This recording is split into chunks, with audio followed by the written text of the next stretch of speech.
Connection established.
Good morning, good evening, wherever you are in the world. It's Mr. B here. How you going, guys? Hey, my missus got me a new hat. Hey, I'm a marked man. Yeah. And anyway, guys, I've got some great guests on today, as usual, the team, and they're all online. Good morning or good evening to you. It's morning here, guys. It's the time here. It's just after 11 o'clock in the morning. And of course, you guys, you're in the evening, I think. That's what it is, isn't it? Yeah, it's 8:13 p.m. It's still 104. I recognize that face over in the corner. Yeah. And here we go. We got Mr. Jim Goodall in the white t-shirt, and we got Brian Singh in the grey shirt. Yep, there you go. With all this torturing stuff in the background, all the stuff to rip you apart. Oh, yeah, go back, mate. You're stuffed up. You know what I mean? I like it. And in the blue shirt, we got the golden tonsils himself, Mr. Professor Bauer. One of the problems of talking with Robert, you have to block out at least 2 hours. I mean, that's almost the absolute minimum. And then you say, well, even after 3 hours, you say, I really got to go. One, I had to go to the bathroom, and two, I think the wife is getting testy because she hasn't seen me all day. Look, I know exactly what you're talking about. Do you remember that time we were there and I said, hey, guys, it was about an hour and a half. And I said, okay, guys, I think it was time to wrap it up. And you all just looked at me and said, yeah, right. And continued. It was 3 hours later. Or 2 hours, 2.5 hours later. Just getting started. Tell me about it. Anyway, I'm going to throw the spanner in here. I'm going to kickstart this show off. I mean, you all got a little bit of something to talk about today. I get it, but let's face it, we cover a lot of things here on the show. I want to talk about the First Amendment. I mean, I've noticed this week, and over the last couple of weeks, actually, I've noticed that Facebook is removing stuff from my page, from my group. It says I've removed 30-odd something items from your group, but yet your group has no issues. Hold it. If it's got no issues, why are they removing bloody crap from my show? Right? Because you have a commie rat SOB who heads up the company. Well, it's not just that. Look, what I'm actually hearing, I'm hearing is things coming out from the States where your government is actually trying to censorship the things you say. Trying to take your freedom of speech away. And what scares me is, right, Australia, we are very close allies with America. Basically, we are the puppets. You guys are the puppet masters. I'll be honest. I don't mean that's an insult, but hey, that's how it is. Whatever you guys do, we follow suit. We're like cousins, we're a family sort of thing. And like we've been in every war you guys have been in. I mean, that's how it goes. Anyway, our lifestyles and our values are all similar. I mean, you come to Australia. I mean, hey, you wouldn't think you left the US. I mean, it's very much the same. Oh no, yet no. The women are more beautiful. I mean, I wandered around Sydney my first day there. I had a buddy of mine lived in Little Bay, and I'd take the bus into downtown, and I'm just sitting there, and I had to get eye drops with me because my eyes were being strained as I'm looking at all this gorgeous, gorgeous women, and friendly. So, and it's a lovely place. I don't know about some of the critters they have roaming around in the, Hi, Jeanette, how's it going? G'day, Jeanette. Yeah. I'm not a big fan of a lot of the snakes and spiders and stuff they have. Plus, stuff that your little your blue ring octopus spiders. And some of the other the great whites. I'm surprised some group who's upset of classifying someone as white or black or whatever is going to say, well, you have to change the name of the great white because he isn't really white. Make it the great gray. I am so sick and tired of idiots out there destroying our language. I mean, I don't have a golden tongue. Robert does. I don't. Look, I'm an Aussie. We don't believe in political correctness. And this political correctness is stuffing it up. Man, if somebody's a dick, they're a dick, mate. There's no ifs or buts about it. You know what I mean? Yeah. I mean, okay, you got to call it how you see it. I mean, everybody's so, I actually posted a thing on my page and it says it's an eye test. And all it said on it was, if you look very hard, very faintly, it says vaccines kill. Right? Or being vaccinated kills people. That's exactly what it said. Now, you couldn't hardly see it. I mean, you really had to strain to look at it. And guess what? This person abused the shit out of me. Said, that's it. I'm going to unfriend you. And I just said, goodbye. Yeah. I mean, too sensitive. People are so sensitive. They need to grow up. I mean, Terrence, can I speak to that, please? Yeah.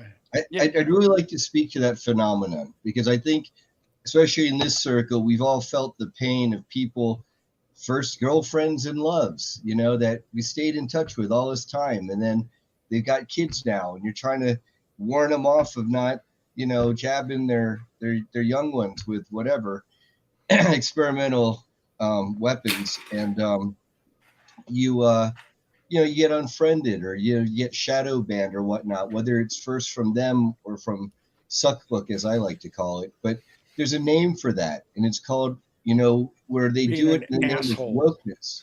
Well, assholes, that's an old school. That's an old school. Hey, I'm 78. I'm 78. I am old school. What was it George Carlin said? It's simple, direct language. Yes, thank you. But what they have today is not that, Robert. Today we've got wokeness, and then the wokeness where it's transmitting and infecting everyone in the name of like this virtuous society thing. That's called Wetiko. That's where everyone's buying into this, and we're the bad guys because why would we tell them not to jab their loved children? Yeah. Well, the weaponization of language has taken on a multitude of different forms and facets and expressions. Over the last 5 years, it's really ramped up. But in my experience, it started 20, 25 years ago in earnest, where the infiltration of a mental parasite was introduced into the academic and scholastic education systems. And what its primary focus was the transformation of how to think into what to think.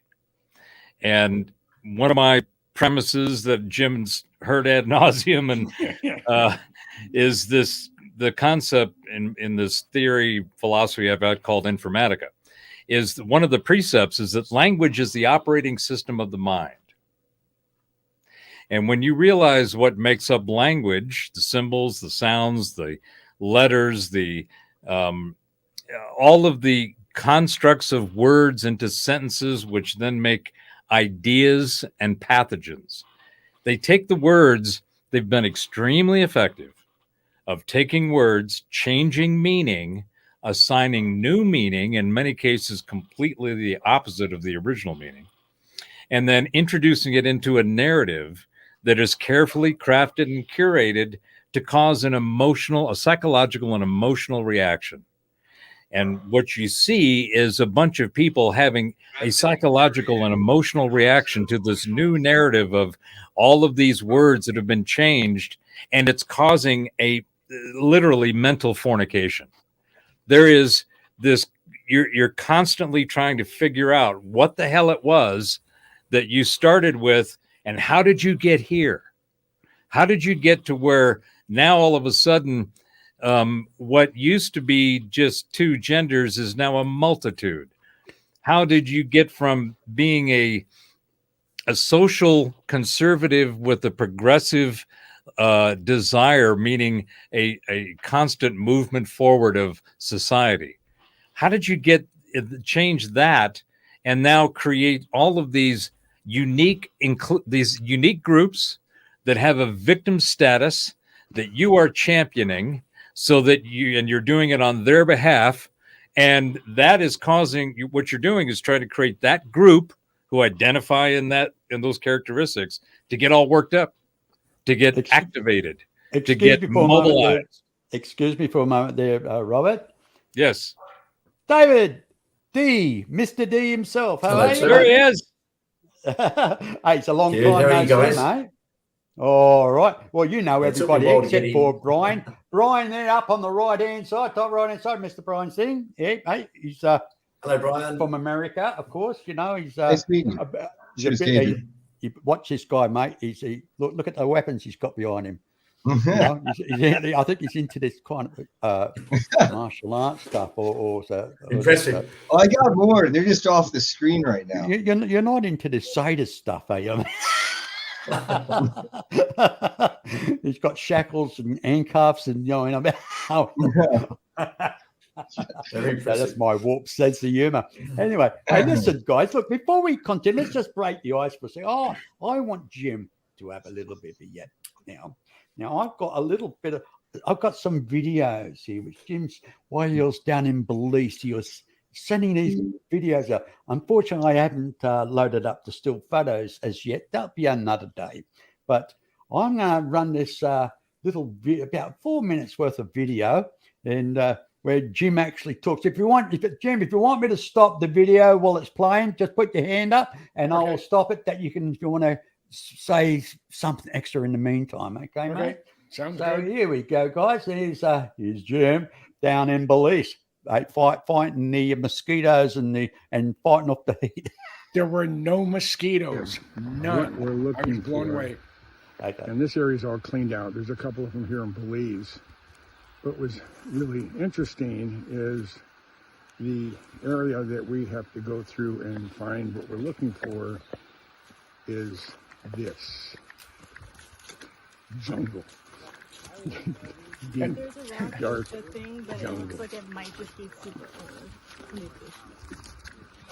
We were on top of the pyramid. That's all they do. They just clean up the very peak of the pyramid. That pyramid may be 150 feet tall, maybe more. And as the video goes down, I look over the side. I mean, you can't see 3 feet. It's so dense. And the docents, which are all graduate students from the University of Belize, I believe, in anthropology and archaeology.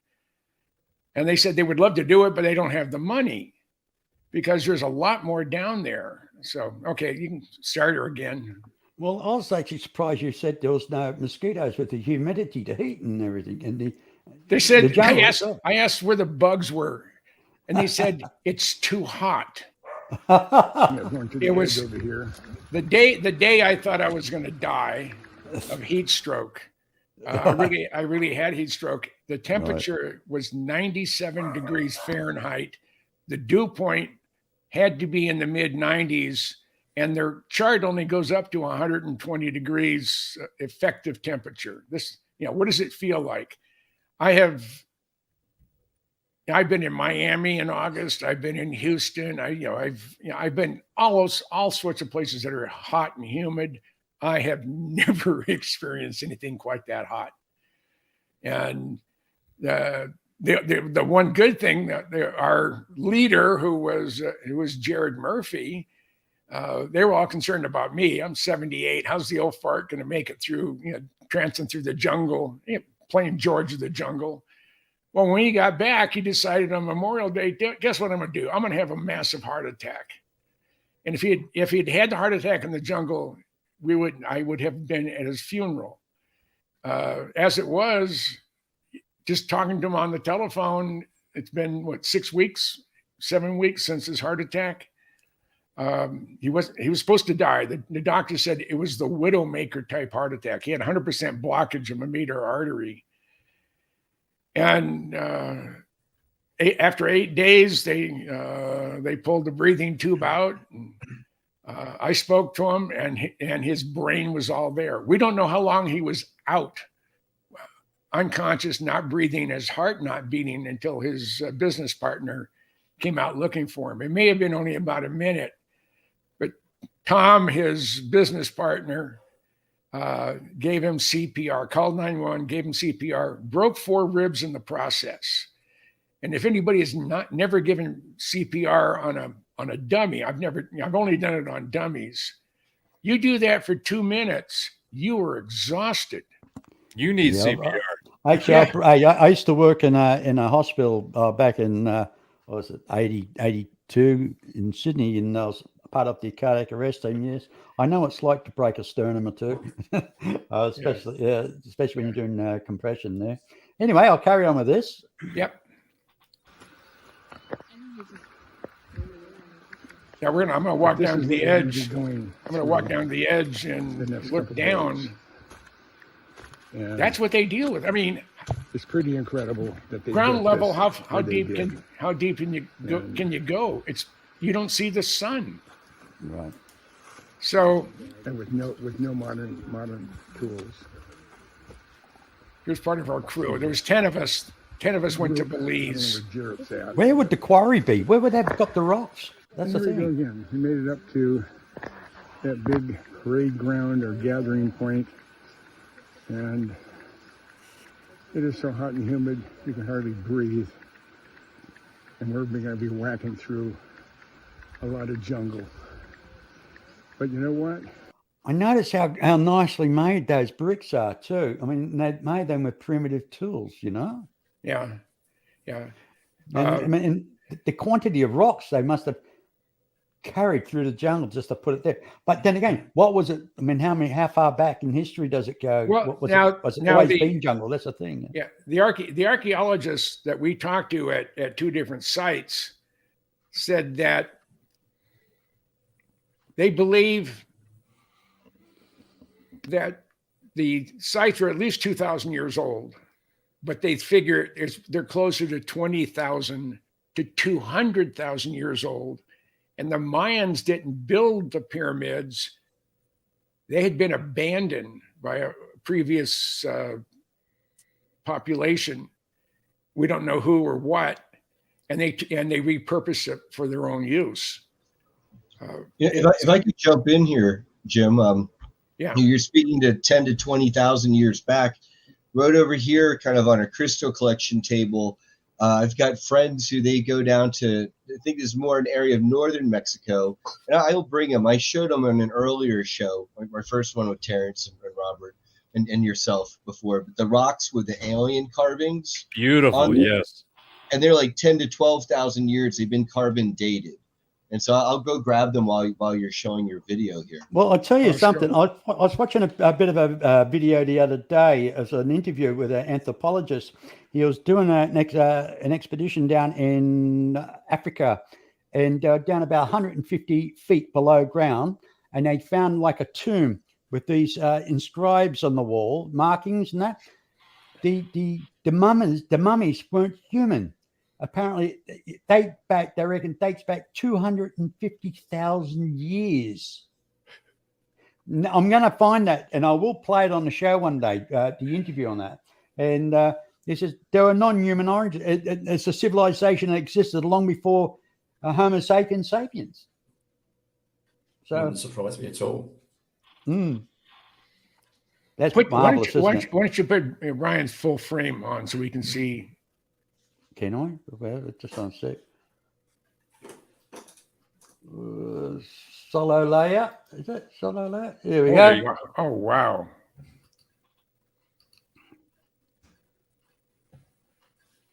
Well, I think There you're you on Where's mute, your Brian. audio? Where's your audio? Sorry, here you go. So apparently there's depictions of like human beings holding up like their children to up to like the aliens coming down in their spaceships, and there's like maybe like scenes of destruction in the background. And this may have indicated times when tribes would have been killed by a meteor storm or a volcano or whatnot, and they were literally saved by these different alien beings, and these may be like type of memory stones. These two happen to be magnetically attracted to each other when held the right way, which is kind of wild. Yeah, like Amazing. these two are they're like attracted to each other. And I'll just show you what some of the there's like, I believe some of this might be light language, like these hieroglyphics looking stuff here. uh-huh. Oh, it's fantastic. But so yes, but you might have found, or you might find some of this appearing at some of the sites that you visited there in Belize, for example, because you know the way these pyramids are set up. Sorry, they're showing a very similar architecture. Uh-huh. Yes. Marvelous. So thank that. you. Yeah. That is very cool. Thank you. Yes. Yeah. Okay. Of course. And how do I put you back to how it was? Okay. Just on a sec. Oh, I've lost myself here. Okay, here we go. Here we go. Kicking the butt. Very There good. you We go. are at the first place we're going to go to is see what the megalithic structures and the pyramids look like in Belize. This is one of two sites we're going to see today, and we just got here. An hippie hut. I have no idea what would possess the Mayans Now stop for a second. to Stop. build something this Okay. far out in the middle. On the left-hand side, there's some steps coming down, Yep. and there's a tree right next on the, to the right of the steps. The steps are all uneven. I have a real bad sense of balance. My auditory nerve was severed, so I only have balance out of one ear. I'm an old fart. I got bad knees, and it had been raining. The sky opened up and just dumped on us. But the thing about it, the rain was the same temperature as the air, so you didn't get chilled at all. But I took the first two steps, and he said, "No, there's nothing to hold on to. They're jagged, they're uneven. So there's a path off to one side." So I put my hand on the tree and stepped over there, and then my body said, "You know what? I'm going to go crash into these rocks face first." And I got bruised all over the place, but I got gashed on my side of my leg up near my knee, and I got a puncture wound down the bottom. And a little bit of blood in the ring goes a long way, and a lot of blood in the ring goes even farther. I mean, there was blood everywhere. That's And, I tried to get the photograph of that up of you being attended to by a gorgeous looking nurse. You with a bad leg with a smile on his face. Yeah. Well, Anyway. the nurse that took my, not the nurse, the doctor that took my stitches out, a week after she did that, she was graduating from medical school in Belize, and she was going to Minneapolis and to be a nurse. She already had a job. I mean, not a nurse, but a doctor. But one of the things this accomplished when I got 11 stitches, there was a little village clinic just out of the front entrance of this particular site, and I think one of the main reasons we had the good fortune to find the village of Santa Cruz is because I gave blood and DNA to the Mayan gods, and they said, you know what? We've checked you out. You seem like a good guy, and we're gonna reward you. We're going to guide you to a place that you can excavate. And when it turns out, the site that we ended up finding is the only site in all of Belize that is controlled entirely by the federal government. It's the only one. It's controlled by the village. All of them are controlled by the federal government, except for the one next to the village of Santa Cruz. And the reason for that, the village was not connected to the world until 2012. And this legislation was done in the 80s, and they felt that we have to, because no one can get to it. It turns out it's allegedly, and I got to look myself. They say that this particular site is the largest site with the biggest pyramid and also the oldest site in Belize. Now, Alfredo, who is the mayor of the village of Santa Cruz, that is in charge of this site, not this particular one, but the one that we found. It found us, I guess you can call it that. He's the one who had been telling us what was happening. The other thing is the archaeologists were saying that when they did a LiDAR scan in Nicaragua, it's just dense jungle. They didn't figure there was going to be anything there. And they scanned 800 square miles, and there's 60,000 structures there. Now they're now saying that they figure that from Mexico City to the northern part of Colombia, at one time there were 10 to 20 million inhabitants. And where'd they go? Now, when I asked the Mayan archaeologists, I said, what happened? He said, well, they didn't adhere to good farming practices. They literally took all the nutrients out of the soil, and it's still affecting today. And they call the Belizean jungle and every area is around large Mayan structures as a green desert. Trees will grow, but not food stuff. So what they said, they literally leached all of the nutrients out of the ground, and their yields getting smaller and smaller. So they started dispersing. Yeah, actually, they found that pine trees do the same thing. Pine trees will grow in areas where a lot of other trees won't. Yeah. And pine trees tend to remove a lot of nutrients as well. Yeah, I can relate to that. Anyway, we'll play on a bit more. Sure. This far out in the middle of nowhere. I mean, it's pretty grim. And there's the walk back to the parking lot. Somewhere later. Climbed up the stairs, the steps. We're at the mid-level plateau.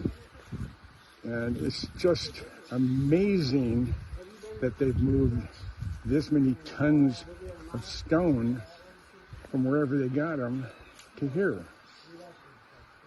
So I was the jungle out. I was asking the archaeologists, how did they get these these are small stones, but how did they get these massive ones there? So they had slaves. They didn't care. They didn't care if they died in the process. You're told, to put this 150-pound stone on your back, and you're to carry it through the jungle. It may be 10 miles. They didn't really give a rip if you lost most of them. As far as the slaves, they would just get other ones. At one point, again with the population decrease, the Mayans were really warriors. They loved going into the next village and killing everybody, or taking them as slaves. And then every once in a while, depending on the celebration, on one particular celebration, it was the joining of two large warring fractions. They, over a small period of time, it may have been a week, it may have been a month, they sacrificed 86,000 prisoners, cut their hearts out. Now, that was one way to stop gun violence in Chicago, by do something like that. but that would be politically incorrect and probably not acceptable to the general population. Nothing but a bit of honest hard work, Yeah. right? Sure, Yeah. people. A bit radical. And one of the problems we have at these sites is the Belizean government doesn't want them to cut down the trees on the sites that they control. Majority of the trees have been taken down, but there's a lot of them there, and the root system is just tearing the structure apart. Yeah. And that's one of the problems. So one of the first things we're going to do at the site that we're gaining 100% control over is the first thing we're going to do is do an inventory of what kind of trees, because some of them are more valuable than others. Some of them are just weed wood. Some of them are good for local construction, but others are, you have mahogany, you have teak, you have rosewood. Those are growing on top of the pyramid, and we're going to cut them all down. Jim, those are artisan trees. That's artisan wood. If you market that, hate to say it, market it right, but I mean that's like the wood coming off trees coming off this like ancient pyramid temple complex. And then not only that, to throw it all in, you already bled on this site. You kind of already gave a little bit there. Sacrifice, Yeah, love sacrifice. Yeah. Well, they figure a decent sized mahogany tree at the wholesale level is $7,000 to $15,000 a tree. I tell you, if they thought there was gold in that in some of these pyramids, mate, in one of those chambers, they'd be quick as anything to rip it up. Yeah, I bet. yeah. There'd be no hesitation, would there? Anyway, let's play on a bit more there. Pretty fascinating. Yeah. It's fascinating, no matter how you look at it. You can see with the smooth rocks, the ones that have polygon. The root system. Yeah, you can see what the root system is doing to the structure. It's just pushing everything. Pulling it apart. Exactly Yeah. right. Yeah. Okay, you can go on. As Yvonne turned around and said, mahogany is an expensive wood. Whoever created this place, Yeah. and before the Mayans took it over, the loose rock and stuff is not as pretty as post-Mayan culture or post whoever built this place. I mean, We're going to be going on a boat here, hopefully later on today, to one of the islands. We may have to do it till tomorrow, but I think this is where we're going to head off from. I couldn't take the boat with them when they went on to the entrance of the river, where there was a number of shell mounds, and in those shell mounds at the location we were at, some pirates, tomb robbers, had been in there, and they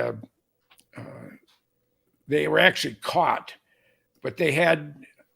One of the items in there, we said it was valued at $6 million, and it was their junk pile. And what was junk 2,000 years ago to a Mayan is probably the most valuable thing that you'll ever find in your life. I mean, it's like the Hope Diamond.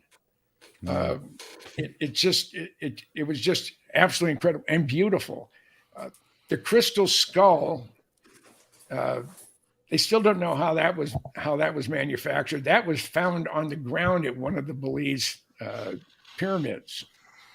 I mean, it was just as they were clearing the overburden off, there it was on the ground. Jim, I got to see it this year at Contact in the Desert, and I was wondering if Yvonne, were you there? My wife and I, we might have gotten one of your wands, so just wanted to give you a shout out. Yeah, I've never been invited to Contact in the Desert, and I don't know why, but it was great. You should go. I know the media coordinator now. I must honestly say, Yvonne does make some really nice ones. If anybody's interested, they can find her on my Facebook page, and hey, by all means, she has a little ad there, so you can get the email off her, and she can send you one out tomorrow if you want. Yeah, I've seen them on Facebook. Very nice.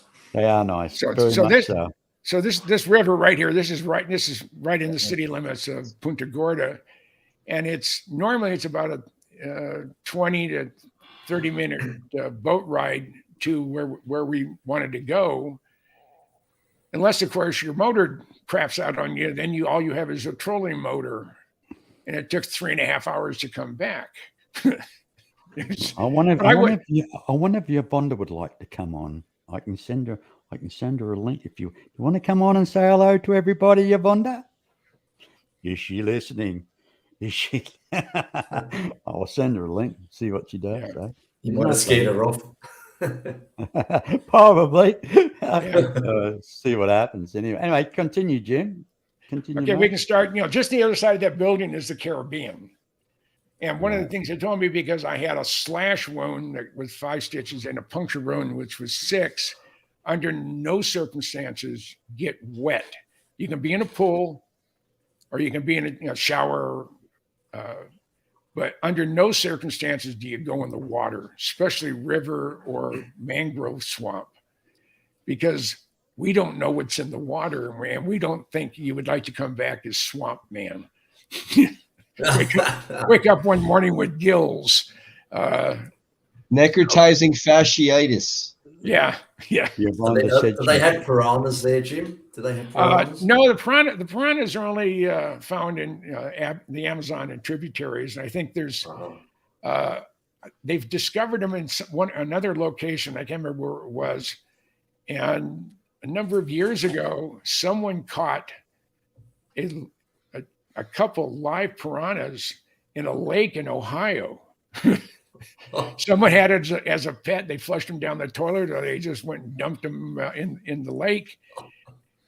We don't know if they were a mating pair. Can you imagine? I'm gonna go jump in that real shallow lake. Lake Erie, it freezes over every winter. But I'm gonna go in there and just go for a swim, and all of a sudden, you're being gobbled up by piranhas. So, and they're adaptive. and the leeches, mate. Believe me. Anyway, Yeah, the leeches, let's continue on Why with to this post one, it? It's hot, humid, but it's exciting. Take care. Aloha. What I'll say. Okay, here, we are 7 miles in off the main road. We're approaching. I won't give his name because he's apparently he has an interesting past and he doesn't want his name broadcast anywhere. He was a fixer for the mob. Fair enough. But he owns 7,000 acres. That's just short of. Didn't so bad with the mob, eh? Yeah, that's just short of 11 square miles, and that's where the And who says crime doesn't pay? yeah. He's probably looking for gold. Yeah, and what we're trying to do is there's a small little creek that goes through there. It's part of the mangrove swamp, and and the river complex in there, and we were actually making a small bridge to drive across. But once we started walking in, it was next to. We would never have made it unless we had a tracked vehicle. He has to go in there with a bulldozer and smooth the road out and make it passable if he wants to do anything in there. Okay, next shot. Okay, Keep going. here we go. This is the property line. We're here. We have to build a small bridge to get trucks and stuff over. And there, that's the path. Okay, we're at As you're saying, Jim? Pardon? No, I didn't say anything. Oh, we're at a slight impasse. We have to build a bridge to get across the creek. They've been sawing the wood. And Now- we got fresh timber. Hector, I don't see him in there yet. He's probably still at the cutting the trees down. Hector is a master with a chainsaw. He did a rip cut on a fresh tree that he brought down, and you can put a straight edge on it, and on the flat part, and it's flat.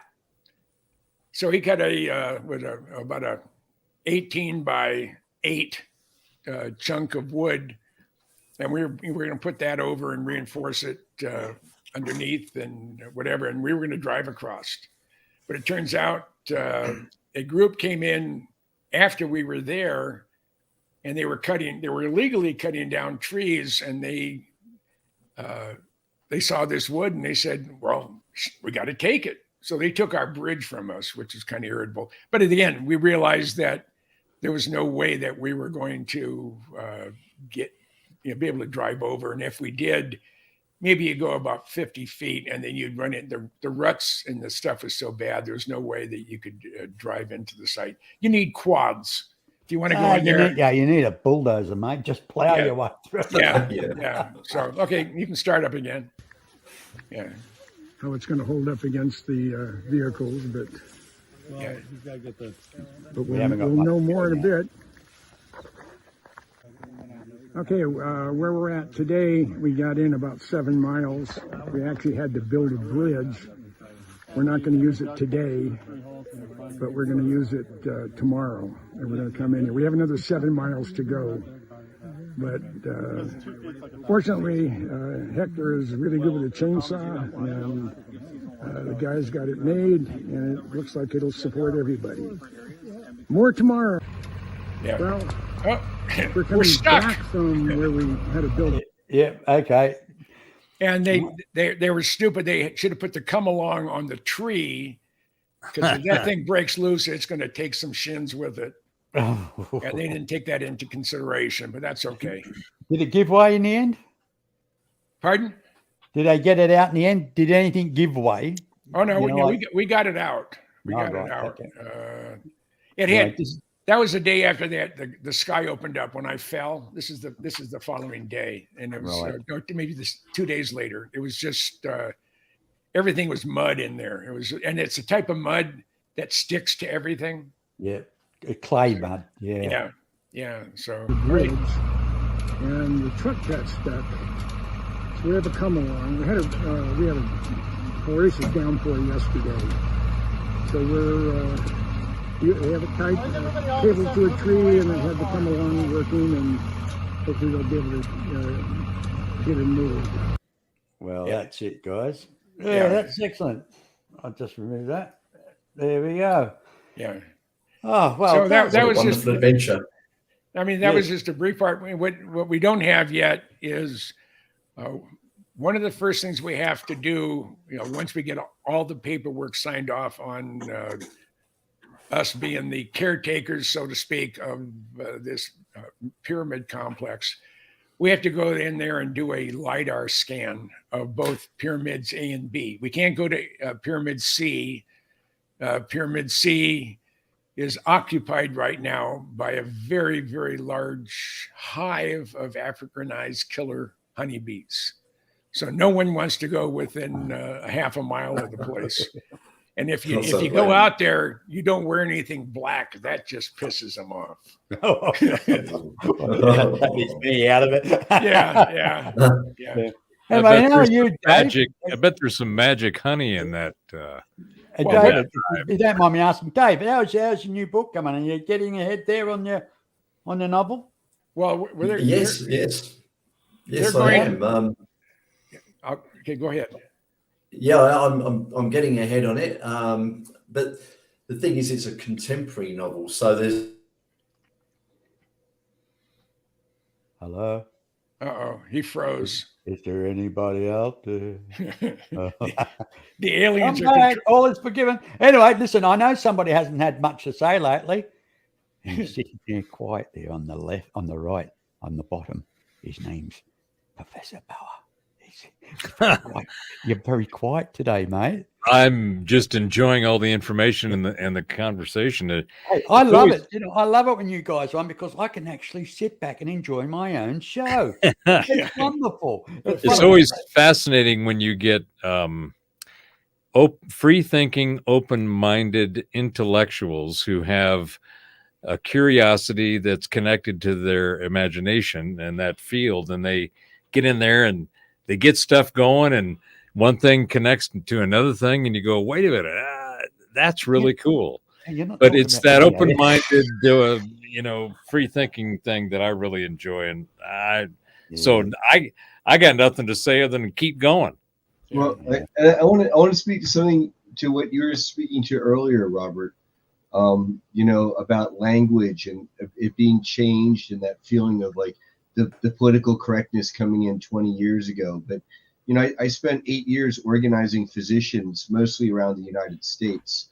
I was part of a private association. And, you look at the Rockefeller monies that were being poured in through the foundations and the Carnegie monies coming in around the 1920s, around the Flexner Report, and the way that they redefined the language of medicine and they redefined the language of education in general, and then social work. And so I remember, having a lot of organizers around me who were part of the movements of the 70s and the 60s, and they were going in as social workers back then. It's like, go in and meet mom and dad and the kids and get the drunk dad, AA meetings and a job. And the mom introduce her to the nice ladies at the church and the ladies auxiliary and help the kids get like good, trusted daycare. And how that changed from the 60s into the 70s, into the 80s and 90s, into how do you fill out a form to determine if a family is eligible to maybe get government benefits on this one program, possibly. Yeah. Okay. And all this language and the apparatus being dumbed down more and more, sucking more and more out, while we have even fewer and fewer recourse, avenues of recourse within the traditional avenues of recourse. Well, of course you can sue and just go on Judge Judy and it's all going to be fine, or whatnot. And then that language is an agenda behind it. I wanted to really speak to that. My friends here, it's almost like Pinky in the Brain. What are you going to do tomorrow, Pinky or Brain? Same thing we do every day. Take over the world, right? It's like, why do they do this? Why do they keep dumbing down education? Why do they keep blurring genders? Why do they keep bringing that into schools? Well, it's a satanic agenda of inversion to weaken us as a society so that they can take over with their transhumanist crap. You want to go really high up the food chain, we can maybe call out like the Rothschilds, the Rockefellers, to the Illuminati, to the Committee of 300, to the Archons, to the AI black goo god and Lucifer. That's just my 2 cents. Well, I mean, it's, today's, like Robert and I agree completely. Today's young people don't know how to think. Now, at one time, I wanted to become a history teacher. I love U.S. history. I mean, I grew up on it. We started in first grade all the way up through till I was expelled from high school. We had history. And you got one of those trophies too, Jim? Yeah. My homeroom my last year in high school was the dean of boys' office. I had to go there first thing in the morning. I had to check in before I left that afternoon. I may disappear in the middle somewhere, but I didn't have to worry about being controlled by them. But it breaks my heart. I mean, I love this country. I spent 27 years as a person who was willing to give his life up to protect this country. 5 of it was active duty, but 23 of it was in the Air Guard as a traditional weekender. But I was still able and willing to be deployed somewhere in a hostile situation. I was qualified in the M16. I was a historian. I was everybody jokes about the Air Force. You look at how the Army eats in the field. These 1940s C rations, and then we have today's youth is in the Marines in Afghanistan and Iraq. They're having MREs. And then they show the Air Force MREs, and it's a T-bone steak with a baked potato and some asparagus and a nice glass of wine. So the Air Force is not a combat military, but to get back what was driving me nuts is my son was born in 1976. So all his buddies are bicentennial babies. They're in 7th grade, and Eden Prairie Schools in Minnesota is one of the best school systems in the country. And I forget what came up, but it was my son and 4 or 5 of his buddies. They're all smart. They're all getting good grades. And I said, hey, can any of who out of this group can name all 13 of the original colonies? And you talk about a blank stare. They didn't know what the hell I was talking about. I said, can anybody name even one of the original colonies? Nothing.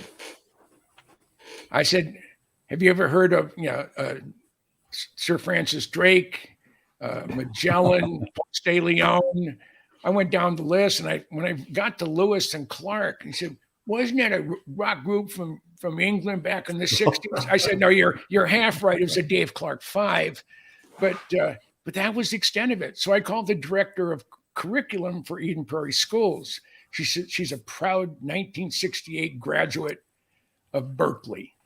So that answered my question right there. And I went in there knowing the type of person I was to have a conversation with. And no makeup, stringy, ugly gray hair, long, no deodorant. Because one of the things that still works on me really well is this thing right here. And maybe this is my Roman schnoz. It runs all over my face, as my dad would say. So she said, history's not important. I said, what do you mean history's not important?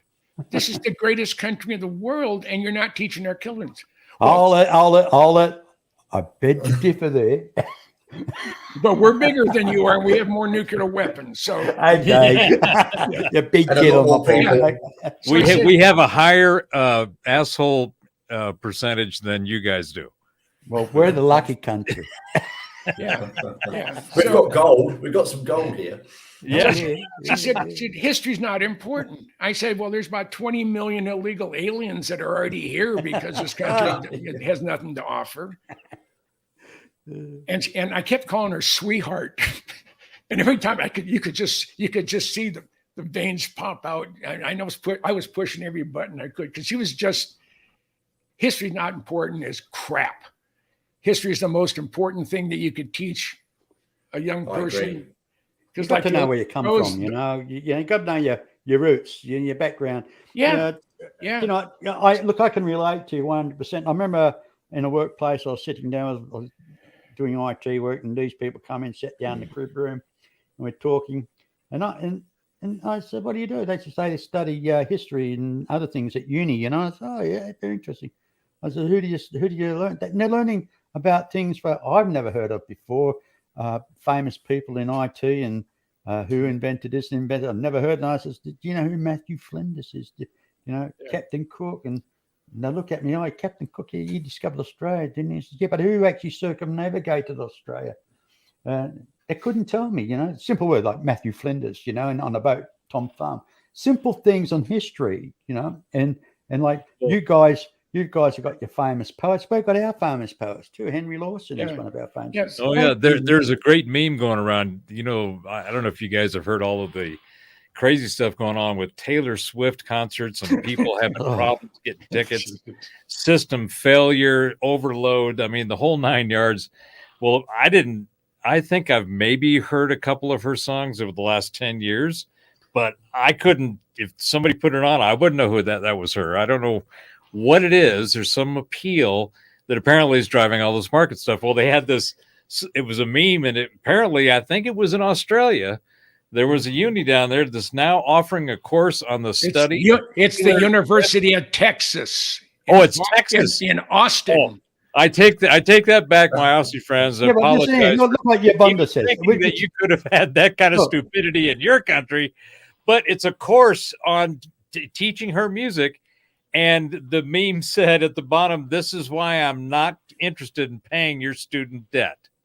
Mm-hmm. Yeah. If people are going to take that kind of information stream and go try to make a living out of it, or at least have it on a piece of paper with a stamp on it that you now know that, I mean, that there's serious problems. So what do you think? What do you guys think is the reason for this? I mean, I want to bring. First of all, I think Yvonne's got the point here. If you don't know your history, we're going to repeat it.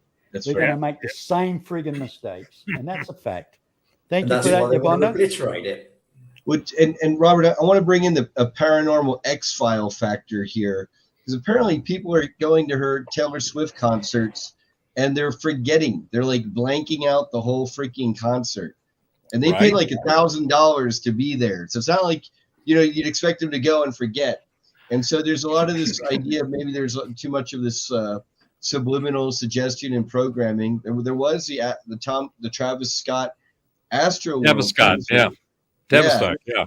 Definitely. And so do you think that at these concerts, because you heard about the it was the sonic weapon that was apparently happened in the embassy in Cuba, some of the U.S. Personnel were apparently affected. Yeah. Do you think that in Moscow too? I think. Yeah, there's been reports of it all over the place. But do you think, Brian, to what you're saying, do you think that, I mean, if you think about sonic frequencies and sound, that's all a concert is. And if it's a really good venue, they have got to have a really good sound, great range, full amplitude. I mean, and depending on the venue, the physical resonance, and whether it's like in a like Chastain in Atlanta, it's a bowl kind of thing. And I mean, you get amazing sound. What better place than to test and use sonic sonic influence technology and going, okay, let's see what we can do. Now, I think it's unfair that they're doing this to underdeveloped young minds. I think, that's kind of, I can see where they might think, well, we need to try it at an NFL game or some major. People are dropping dead from this stuff, so it's not. So they're really using the heavy stuff. Dead. Yeah, that's just disturbing. I'd like to speak to that, because you raise a really that's like the point. I think that's the question. Really, it's like at the point where you've got young people going to concerts, not just blanking them out in the case of Taylor Swift, but dropping dead in the case of the Travis Scott concerts at Astroworld. A lot of people seeing weird anomalies. Well, it kind of goes back to things like the Montauk Project and the SAGE radar setup, where they were literally beaming people with different frequencies to make them tired or aggressive or whatnot, apathetic, for example. Well, I mean, was it Tesla and a few others in the same category of brilliance? They've said the key to the future is frequency, vibration, and I think what the third one was, Robert, you'd know what it is. Energy, frequency, vibration, and energy. Yes. Yeah. And it's, you can do all sorts of things with sound. I mean, one of the things I was part of the Storm Area 51 event in September of 2019. I was with George Knapp at KLAS. I was one of the field guys, and the word came down from the Pentagon. And I have a friend of mine who's a civilian, but he works at Nellis. He said, if the guy has an eagle or a star in his shoulder, he's a drinking buddy of mine. And he said, about a week before the events, no, I guess more than a week, when it started just snowballing, and they picked a date. At one time, there were 5 million people said, "I'm coming." Now in Lincoln, Esmeralda, and Nye County, which surround Area 51, there's less than 180 hotel motel rooms. And there's not enough food in the state of Nevada, unless you go to Clark County, that could feed 5 million people who want to go storm Area 51. And there was a lot of discussion going on. Well, how can you stop 2 million people coming through the front gate? Well, you shoot the first one. And that, I mean, that really lowers your level of enthusiasm, quite a few notches. It was somewhat. But what the word came down from the Pentagon that, and it was an absolute, it said, no one will be allowed to breach the perimeter of Area 51, period. And they spelled out period. And they brought in all the available non-lethal crowd control equipment from around the country. And there's only two areas where you could storm Area 51: directly from the east, from Tippecanoe Valley down that long the back road to Area 51, or along the north fence line. And they had set up in the canyons and anywhere that you could cross over in the north fence line, they had the microwave personnel type of microwave that makes you feel like you're on fire. Mhm. Doesn't do any damage. So, but the one that was really, really a fun one to use is, they call it the Brown sound. Extremely, I know it's coming here. Makes you boo. Yeah. extremely low frequency, high intensity sound. And they said when it hits you, the first thing that happens is you empty your bowels. And your level of That's very true. enthusiasm drops That's significantly if you have a It's not- pants it's not full of really poop. funny, I mean, is it just sort of ruins the day. So They used that on the Iraqis apparently yeah. during the Iraq wars. What is Brian showing us here? Area 51. Map Area 51. Yeah, that's Area 51. Yeah. Well, Jim, to what you were talking, you remember, I think it was 5, Is maybe this 10 Google Earth years you're playing ago. there with There Brian? was, you remember, it was about 5 or 10 years ago, up in, I think it was in Seattle, the Pacific Northwest, where they had there was some kind of economic council conference, the EU or some global thing. And there was a lot of protests, and the people started, they just gathered outside and causing a bunch of chaos. And they brought in I think it's the LDAP, which is the large displacement acoustic device or something in effect. But it's a big cannon, big sound cannon. And the frequencies and the amplitude that come out of those can not only cause you to just pass out, but it will cause internal bleeding. And that's just a sound cannon. And they were using it for crowd control. It was one of the first public displays of that technology that I know of. Robert, was it the LRAD? LRAD, yes. Yeah, and that thing I seen on Telegram, not Suckbook, where they censor all the good stuff. Yeah. Shout out to you, Mark. But they on Telegram they have photos of and video of people who they got fried. Basically, they went to these protests. They were targeted, unfortunately, by whatever personnel with this like microwave dish that just it just looked like they had like basically super bad sunburn / radiation poisoning. Yes. Yeah. And it doesn't require anything. There's no lasers, there's no light. It's just sound. And it's the amplitude of the frequency and the amplitude will just cause a physical disruption of your biological condition, let alone just any kind of cognitive capability. And that's probably what, Jim was talking about. You lose all control of your biological system. You're going to drop your drawers. Yeah. And Well, again, they have to worry about crowd control right now because look at what's going on in France and the Netherlands right now. And that's a preview of coming attractions, unfortunately. That's right. And The everywhere rioting is spreading. Yeah. I'm fortunate. Arizona is a Second Amendment state. I also have a concealed weapons permit, but you can carry and conceal or open carry almost everywhere in the state of Arizona. And I mean, I'm in Nevada. I can just strap all the time. yeah, I mean, Yeah. personally, I don't see any problem carrying a gun. I mean, it's not the gun Just get that right causes, there. it's not the gun that causes the damage. It's the person that friggin' pulls the traffic. The trigger. You know what I mean? I can kill somebody with a bloody rock. I can kill somebody with a bloody baseball bat. I mean, car. yeah. If you're going to do it, you're going to do it, regardless if you got a gun or not.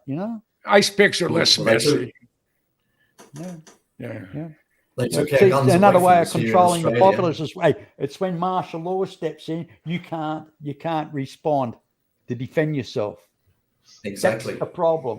And the way we're going, no offense, look, if we lose our freedom of speech and our freedom of rights, we're going to end up like in Beijing, mate, where you go against the government. They're going to send you to what they call re-educational camp. But not just you, they'll send your whole family, right? and they will make I you guess- suffer. let me speak to that. I'd like to speak to that as a Chinese American guy, you know, and my honestly, my sympathies to my Chinese brothers and sisters, because they're not even under the Chinese Communist Party right now. The Rothschilds took over the Chinese Communist Party, and then now they're going down. And so you can see that the social unrest is spreading there as well, because you can't lock people down forever and keep and trying to impose the 15-minute cities. And that's a really Brian, good example. Yeah. Brian, can I ask you real quick? Isn't the Han family group that is really mostly involved in the CCP and the government side, and that's the ones that the Rothschilds have hooked up with? I don't know who in China it would be, what elements it would be by name, but all I can say is if you want proofs, you know, look at everything the WEF is championing. You'll eat Z-Bugs, 15-minute cities where you're all caged up like hens. That's exactly what they're putting in there under certain regions of China. And I'm sure just like in China, just like here in the US or probably in Australia, they're having these internal conflicts behind the scenes. I personally like to think that there are white hats helping to clean up underground military bases and saving the children. Well, what I don't understand, like, look, if you don't mind me, look, here we got a problem in Europe. You know, we've got the Russians and Ukrainians fighting with the Americans and Germans and everybody else are sending weapons and everything else. Now, Russia is screaming and shouting at America. America's screaming and shouting at Russia. But yeah, let's put it this way. If I trot on your toe and call you a bloody wanker, you're not going to share your beer with me, or you're not going to share your drinks with me. You're not going to have anything to do with me. Why are they still trading with oil with America? Well, and you know, why are they? I mean, if they're such mortal enemies, competing against each other. I can speak to that, Terrence, because in front of what we're all seeing, at least as far as the public goes, is a movie. Behind the scenes, you know, when Trump went over to Saudi Arabia, they presented him a sword. That's because he saved the Crown Prince, the Crown Prince of Arabia. Trump saved his life apparently by foiling an assassination attempt. At that point, that's when the Crown Prince Mohammed bin Salman went and rounded up members of the royal family and stuck them in prison in the nice Ritz-Carltons over there in Saudi Arabia. Is because he was rounding up anyone who was suspected of being in on the coup attempt on him. Meanwhile, now under this fake Biden administration, he goes there, or he sends his representatives there, but he went, or his clone or avatar or whatever you want to call it, with a mask, went, and they turned him down. They didn't even want to meet with him. Same treatment in China. So that really tells you what's happening on the geopolitical stage and what's behind the scenes. It's not like, well, hey, they're in the Middle East and they hate the Americans, and so why would they trade oil with us? There's a lot more going on there, and I definitely. Brian, do you think Putin and Trump and Xi are all maybe working together behind the scenes in some way? Okay, so first of all, I can tell you that's not the same Putin. You can go look at Putin up to like 2012 or whatever it was. I looked through the photographs. That's a different Putin from KGB Putin of 2012 before. So we got a new Putin. That's a new Putin, right? So then the question is that the same Putin from day to day? That from that changeover from 2012, let's say, this is off the top of my head, or have they switched him out? And is there battles behind the scenes there too? And it's hard for me to tell because the Putin there, he's doing multiple things that would be playing different sides. I don't know if you've discussed the Khazarian mafia yet on this show. Yeah. That's a good one. Oh, you can talk whatever you want. I mean, I don't care. I mean, so basically, the Khazarians, that's a deep subject there. Right. Well, gotta be careful with that subject. Well, when I tell you that the Rothschilds and the Rockefellers, I'm really speaking to the Khazarian mafia forces, okay, and their more darker allegiances. I'll call it out, say it, okay. And basically, by Putin, on the one hand, he's going into Ukraine, which is a stronghold of the Khazarian mafia, to clear out from what, and it's. The State Department has released their own documents, people. So call me a conspiracy nut all you want. But they have U.S.-based U.S. biolabs, U.S.-funded bioweapons labs. And why are they in the Ukraine? Well, if you want to experiment on a certain people that you might want to wipe out later and then have labs that can conveniently then release it on the doorstep of Russia, that's where you might have 14 to 21 bioweapons labs in the Ukraine, and why. And Putin called that out years ago. He said, you guys, I'm going to give you time, clear it out. They never cleared it out. That was his excuse. That's the reason he said. It's not like he hasn't said this. In the Western media, you're not going to hear it. You're just going to hear bad Putin, Putin bad. Okay. Now, in terms of Putin being allied with Trump behind the scenes and this and that, you know what? I kind of reserve my judgment, because on the one hand, I see Putin doing things like cleaning up U.S. bioweapons labs in the Ukraine, which I think would be consistent with Trump and white hats. That's who I really support, behind him, presumably. But then on the other hand, he's doing certain WEF things like putting out the vaccine and running around with Klaus Anal Schwab. So I have a hard time wrapping my head around it, Robert. Well, the reason I asked that question is when you look at all of the and first of all, like you were saying, I agree. It's a movie on a screen, but I think that it's actually two movies on one screen, and we're seeing this dichotomy of different information sets and different meanings of the information in each set.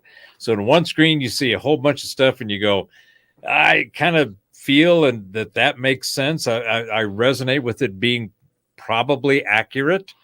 And then on the other side, you look at it and you go, I got so many questions with what you just presented to me that I don't know where to start, because the amount of nonsense that's coming out of the other side of the screen is so blatantly obvious that it initially, and I was talking to somebody earlier today about it, said, when they first started rolling out the pandemic and I had to give them an A+ for strategy and tactic. It's like, okay, if you want to do the ultimate control and test the entire human race in one fell swoop, you get the best thing that you can do is activate fear, because it's the most powerful emotion. And you activate it by having a silent, invisible killer that you don't know where it's going to come from. If it's going to show up on your doorstep at night or in bed at night or whatever. So A+, great, total mental fornication at the highest order.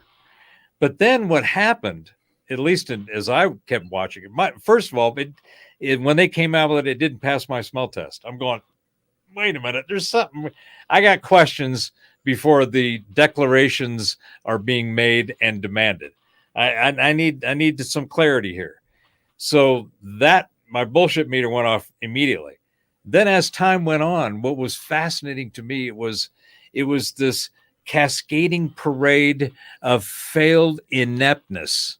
There was one screw up after another, and you kept looking at it going, well, now you guys have got to see that you're screwing this up, right? Because you're not only you're not making any sense, but evidence and data is totally against what you're saying.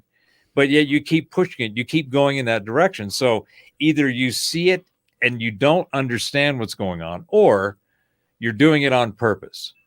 And to me, that was what, by the summer, to me, it was like, okay, this is so blatant, inept incompetence that they have to be doing it on purpose because it's blatant. Well, now I want to speak to that.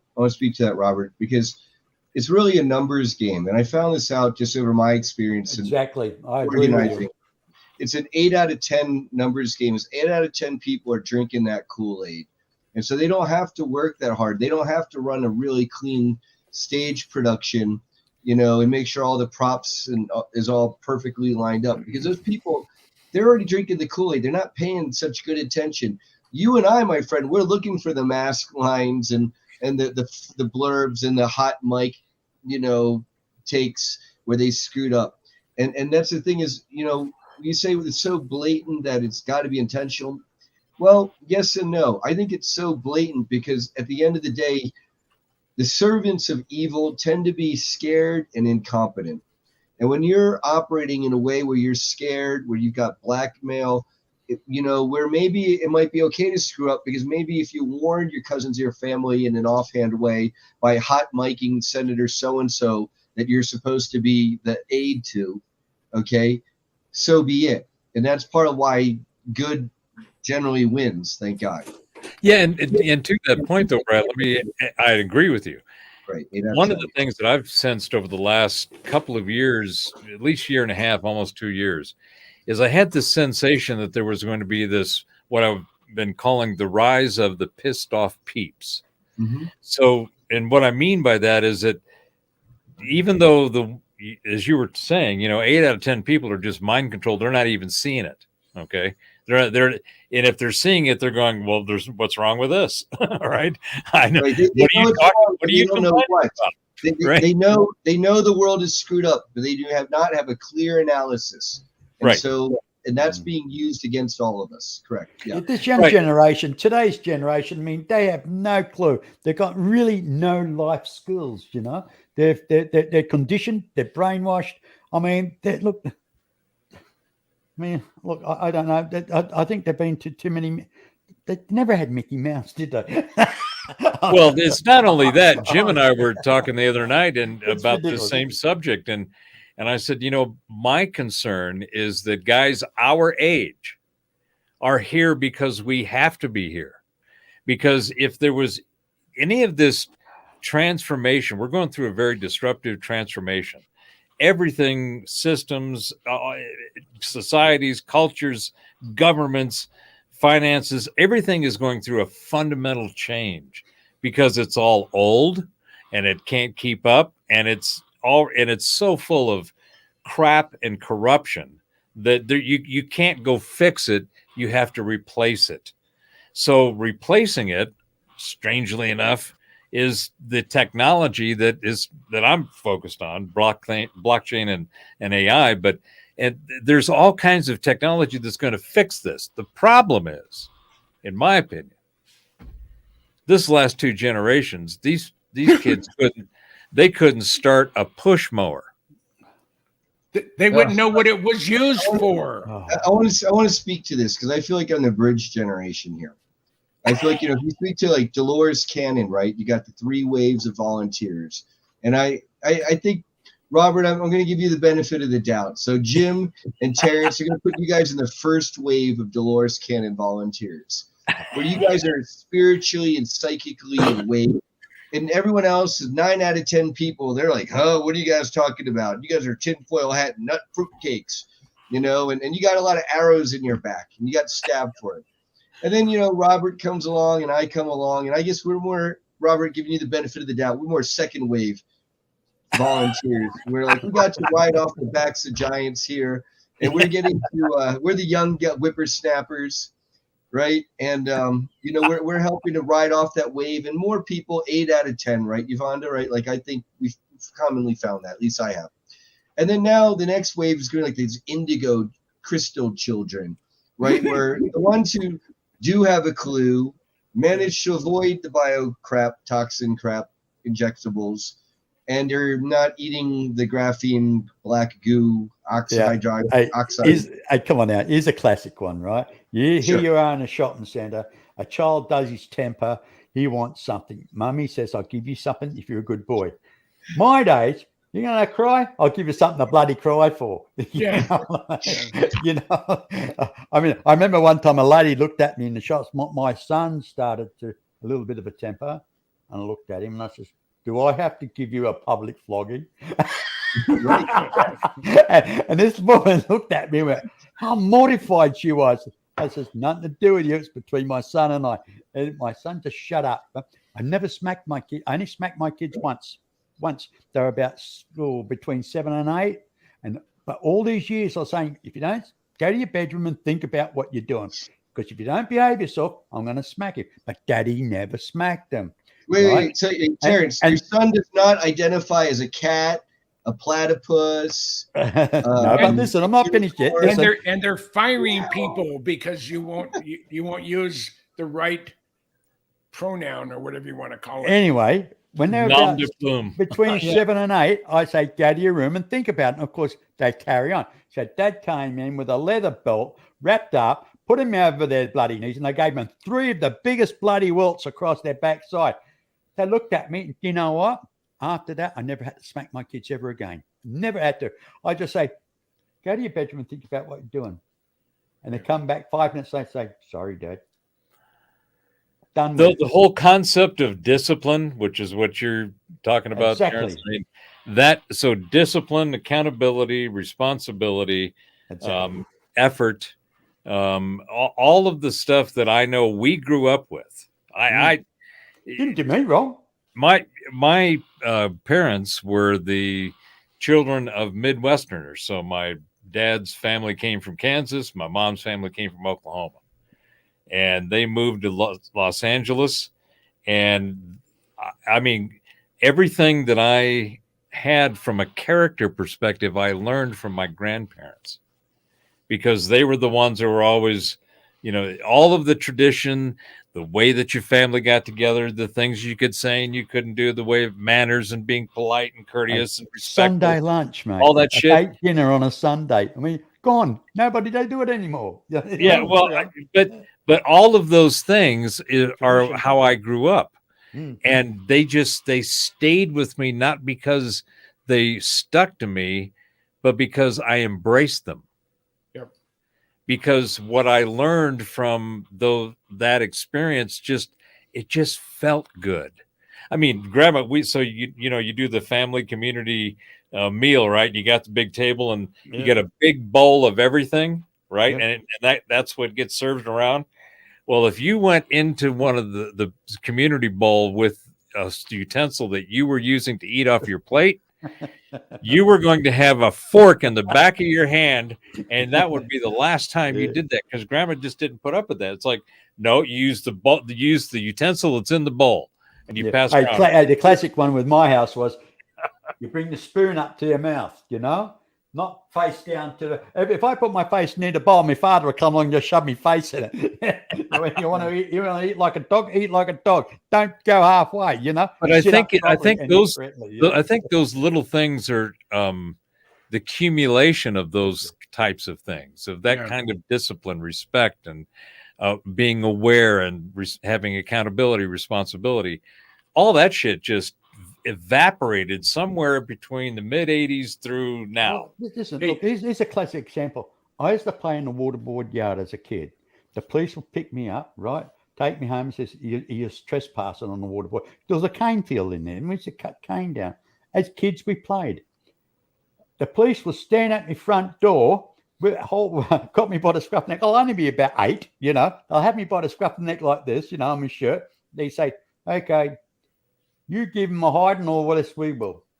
And that's how it was those days. You give him a hiding now or we will. My father would give me a clip across here and he says, in there you go. And the police say, thank you, and walk away. Yeah. They was that. Now, you can't touch your kid. You know, you can't, you know. Well, let's speak to that. That erosion of old school conservative parental ability to punish or correct their child's actions as they see fit. And that's an agenda. That's an agenda, because what do you want to? If you want to take down a society, you destroy the family unit. Exactly. You take out the father as an alpha male. You make it think like the mom by being more masculine and working more hours and being away from the children. That's a strong woman, of course. That is. And isn't that the discipline and abuse? Feminism, and there's a right? difference between discipline and abuse. There's totally but different. It isn't feminism to me. I kind of look at some of these, you know, the zeitgeist and the trends that happen over these different. Stop you up. And and I think feminism, I mean, while it was I think in the initial intent or the original intent was noble. The Rothschilds. I'll stop you right there, Robert. The Rothschilds. You gonna go Rothschild? No, they already Why have. can't women just be women? Why do they have to be feminine? Because Well, I mean, hey, you get a woman, you know, so what? She's got a moustache. I've got a moustache. I mean, she gets she's hair probably on. she's probably Italian. so what it is what it is. There's terminology here that I'd like to introduce. They're called issues of non-class origin. And so the idea is that whenever you're able to separate a society from issues of class origin, like putting food on the table and working conditions and a future for your family and getting to have vacations and freedom of free speech and the right to bear arms. Those are issues of class origin, not to sound too Marxist for you, right? But anyone would say bread and butter issues that anybody can grasp, okay, that we all care about. Now, issues of non-class origin is how we feel by what pronouns you call us and how we identify and what bathroom we use. At the end of the day, none of that serves to feed anybody or advance society, but it sure as shit, pardon my French, helps to divide us. And Wait a minute, Brian. Let me push back on that a little bit. You said that it's not about class.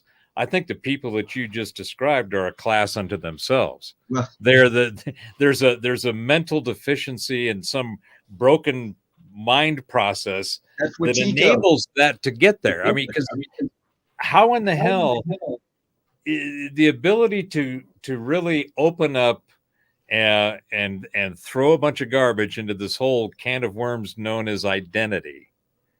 What is it that I identify as? I can speak to that. I can speak to that. So we live in a society today where to jump onto certain bandwagons, you are being very virtuous.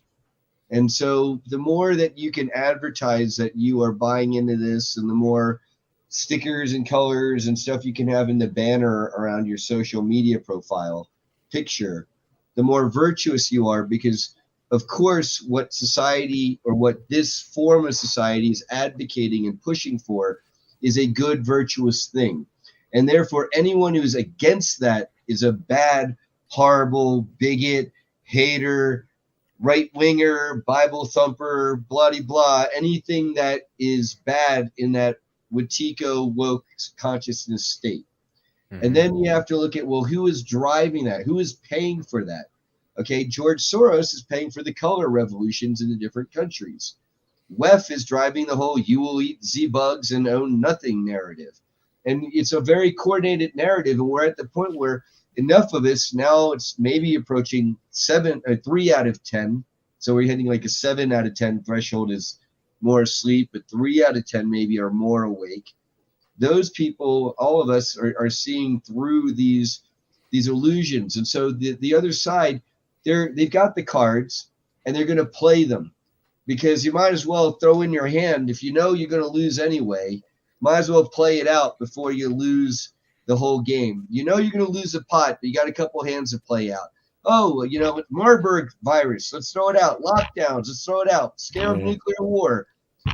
Submarine incident, whatever hand they have to distract us or control us is a good thing, even though they're going to lose. Everything from balloons to party powder in the White House. Oh, well, the party powder in the White House, that comes under the screw ups that they don't mean to screw up. Because there's what we call, there's self-inflicted damage. Yes. Hey, listen, I'd like to know, and maybe you guys can tell me this. I mean, in America, when you have these presidential dinners, do the taxpayers pay for that? Oh, yeah, we pay for the whole fucking thing. Yeah, and how much would it be a plate? I mean, just to sit at the table. 50,000 if you're a donor. A lot of them go like 50,000, 30,000 to 50,000, depending on just who to you spend time with a fucking idiot. Excuse my language. Yeah, and then it's not like that's paying for the dinner. I'm sorry, Very accurate language. Yeah, you're I can't It's get not over that this. $50,000 went to the taxpayer to help pay for all the staff that came out of the taxpayer money. That goes into their war chest. You know what? We fund the entire entire operation and salaries of our government on the books. What's off the books is a whole nother model. Hey, tell me, and honestly, that's where you've got people that are making, a salary. Congressman's like $170,000 a year, and within a few years they're millionaires. Like, how the hell does that happen? Yeah, but this is what I don't understand. Look, companies, organizations, and that should not be able to sponsor a president. All expenses should be paid by the state for their elections. You should not have $10 million or $15 million or $5 million donations, because at the end of the day, if I'm going to give somebody $10 million or $5 million, I'm going to want something back in return. Now, if you did that, on the stock market, you'd be out for inside trade. You'd go to Well, jail. So Terrence, I can speak to that because first of all, for the stock market, excellent point. They have something called House ethics waivers. Right. So they're able to do inside trading. Pelosi's a big fan of this one, okay, and trade the market, and it's totally fine because even though it technically is illegal, they can use a waiver to make it, in this case, not illegal. Kind of like having Right, it's liability corruption. immunity for the pharmaceuticals, right? Yes. And Yes. once Well, once they absolutely. prove that Waiver. fraud, once they prove that fraud's Right. involved, that letter of that order of immunity goes out the window. Right. That's right. And But they're Do you still think going this to is fight it. do you think this is why they don't like Trump, because nobody can't buy him because he's Well, a self-made man or whatever? You know what I mean? So I can speak to that too, if you like. Yeah. From what I can tell, before the 2016 elections, Trump was approached by Q-level military intelligence folks. These are the folks who were there when JFK got his head blown off, and they swore they weren't going to let that happen to the rest of the Kennedy family and other presidents. Okay, and there's a long story behind there because some people say JFK Jr. is still alive. Anyway, He's those supposed to people- died in an airplane crash, didn't he, or something like that? right, in Martha's Vineyard in the 90s Yeah. before going up against Hillary Clinton for the New York State primaries. as a Can you senator. imagine the wave of disruption that would happen if he was still alive and just showed up, and then it was him and his brother Bobby? I And mean, Caroline Kennedy and his wife. Well, Yeah, I Juan mean- Juan 07 is a good contender for possibly being Johnny Jr. Well, Right. look, listen, I want to answer this to Yvonne. Look, Yvonne, since the fall of the Communist Party of USSR, the Free Society, Democratic Society, was looked at as we were decadent. We had everything. We had cheap petrol, flash cars. We had everything we can afford. We can afford to even support a family on one income. That's how it was those days. As soon as the fall of the USSR collapsed, now we've come across, that's called communism. We call it corporatism here. Now the corporations now control the government. They control every movement. Now wages are going backwards. There are a lot of companies now. People are not working 40 hours a week. They're doing what they call job share, which they might get instead of doing 40 hours a week, they're doing 20 hours a week. And you've got two people doing. They don't take as many sickies, so they're saving money, and they pay them on a lower rate of pay. Right now, this is the problem in our society now. We're in a corporate society, and where they're going, we are what they call the old song, sold my soul to the company store. We belong to the company. And 16 tons, and what do you get? What do you Now, get? what we need to do, Another day older and Yeah. deeper in Deeper debt. in debt. And St. something Peter, that- don't you call me because I can't go. I owe my soul to the company. Exactly. store. But the thing is, what we need to do is bring certain things back to the government, like energy should all come back under the government. Get away from the shareholders with energy. Make it more affordable for Well, companies. can I to speak use. to that, Terrence? It's No, like- well, before you say that, Brian, I'm just going to say, hey, energy, everything should be free market. Okay, everything, To a point. innovation, To a healthcare, point. all of it should be free market, because you know what'll happen if you remove all of the regulation and the institutions and all legislation. I mean, the bottlenecks of getting shit done are so convoluted and just contorted crap that is completely corrupt, and it's been that way for a long time. That's what I was saying earlier. The systems are full. They are broke. They can't function anymore, and they have to be replaced. But the government, our Constitution, at least the way that it seems to be written, which is kind of clear, is that the government it has the responsibility to protect the people and to provide the process of legal systems. That's all it does. So It how- doesn't how- do anything else, but it's become its own corporation. I mean, there is a corporate entity of the United States Corporation, which is separate from the United States of America. Most people don't realize that. Brian, Jim, The other is the Federal Reserve is neither federal nor a reserve or a bank. Okay. or part of the But government. Federal Or Reserve part of the Bank is government, still a right? Is a still private corporation. They don't belong to the government. They print the money. They do whatever they want, and they control the value of the dollar. If Exactly. and that's where it's wrong. It's wrong. You know Well, what I mean? let's If you've done it, you'll be head up for.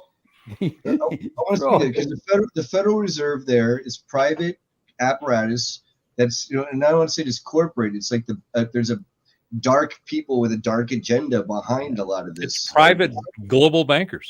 Right. And just like Reaganomics, that, isn't it? you talk about, well, if we had a free economy, it's like, yes, let's have a free economy where we have Tesla free energy technology. We have med beds.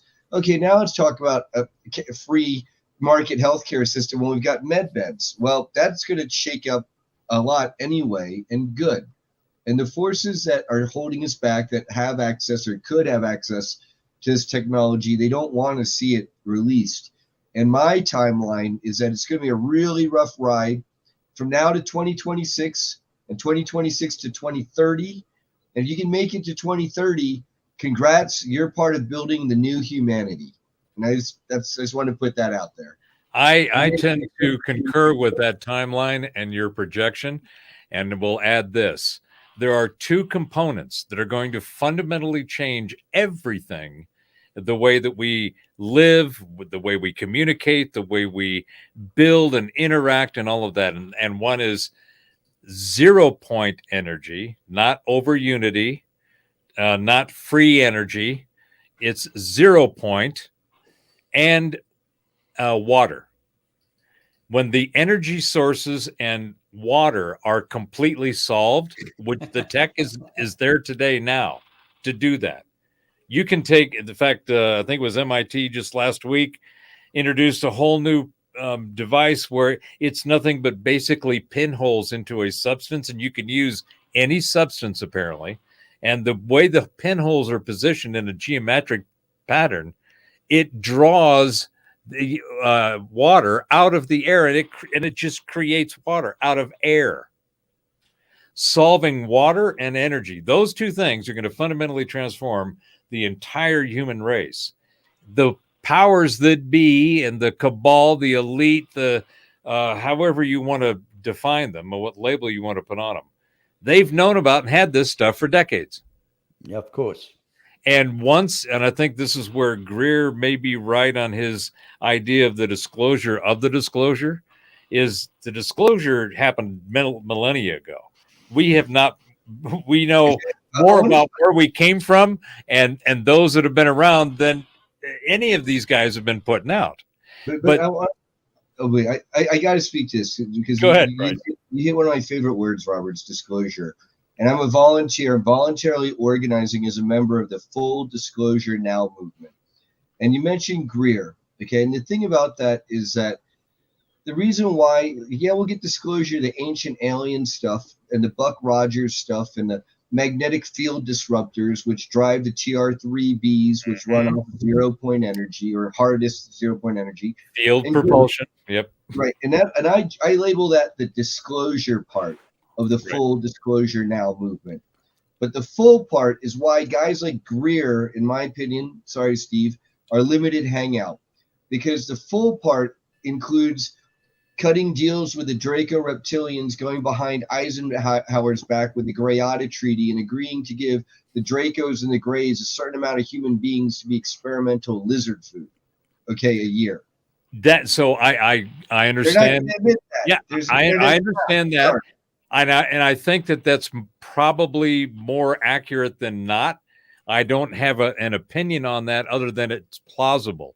But do you have an opinion, Jim? What I'm talking about is the disclosure of that this tech and knowledge has been hidden for 70 plus years. Oh. That's part of it. That itself, I think, is going to help kick the pissed off peeps into. I want to ask Jim a question. Jim, Sure. look, I know if you knew stuff, you would tell us. I know that. But the point is, haven't you questioned yourself? Like you've worked on these top secret aircraft. Haven't you come across something on the console? They say, that's weird. That seems a bit over high tech. Or suddenly appear on the actual different monitors. I mean, that made you think at all? That made you think, where did they get this tech from? I mean, that's one thing I keep doing when I'm doing. This is a good example tonight. Is I got to keep searching. I'm never going to stop. I'm never going to slow down. I'm never going to stop asking questions. I'm never going to stop pushing the envelope. Ben Rich, and I go back to my friendship with Ben Rich, and I don't know how I was blessed to have him come into my life, but what he said 10 days before he died was enough to get me all excited. And he said, and this is almost exact quote, it's been a number of years now, but he said, "Jim, we have the ability to take ET home." That's what he said at UCLA. He said, if I've seen movies like Star Trek or Star Wars, he says, we've been there, done that, or decided it wasn't worth the effort. He said, we have things out in the desert that's 50 years beyond what you can comprehend. And I can comprehend a hell of a lot. And when I asked him, he said, "Do you want to expand upon that?" And he said, "No." And then the SOB had the nerve to die on me 10 days later. Yeah. But at UCLA, he made a statement to the graduate students. It was aeronautical grad students at UCLA. And it was in his prepared text where he said, we have the ability today. This was 1994, I think it was, 94, 95. Right. He said, we have the ability to take ET home. Now think about that statement. And then I think about my friend Bob Lazar and what he did at S4. And Dave Fruhoff, who in an SR-71 chased a UFO in 1972-73 and left him in the dust.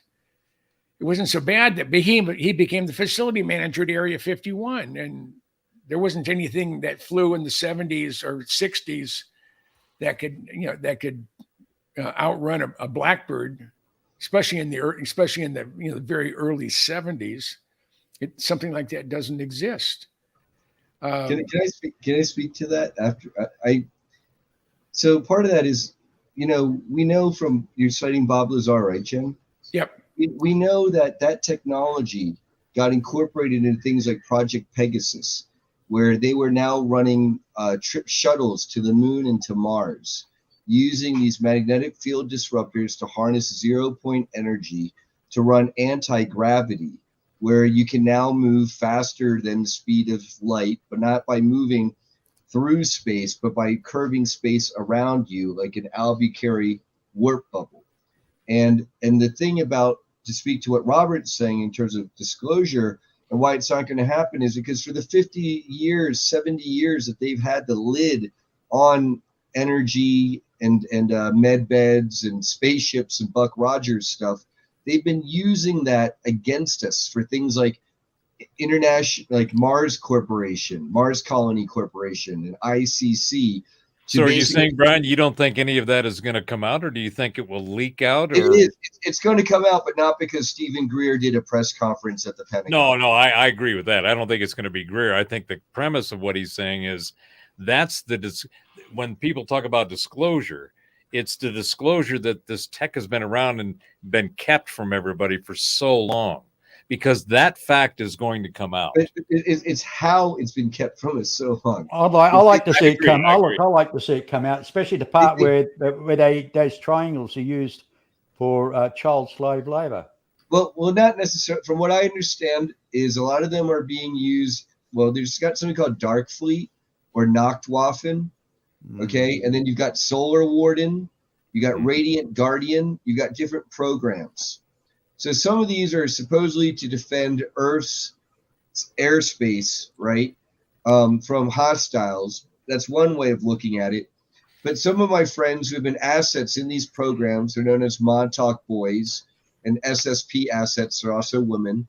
They say that, on the one hand, it's protecting the Earth, but they're being used, these fleets of triangles and the motherships, like the Hillenketter class, cigar-shaped fleet carriers. They're being used to protect the Earth because the Earth is considered the property of certain forces. So it's kind of like, yeah, we're being protected, but And, we're and being they were protected. actually they're probably operating a bit like Air America, Right, right. transferring drugs and shit like that, mate, for the black budget. You know what I mean?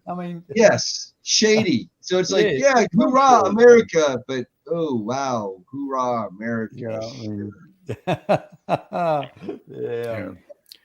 No, So we're- you think then that there's this group that has control of the tech, has all the good stuff, Yep. Yes. and that they're dual purposing it by both protection of the planet and also protection of their herd that they need to control and manage.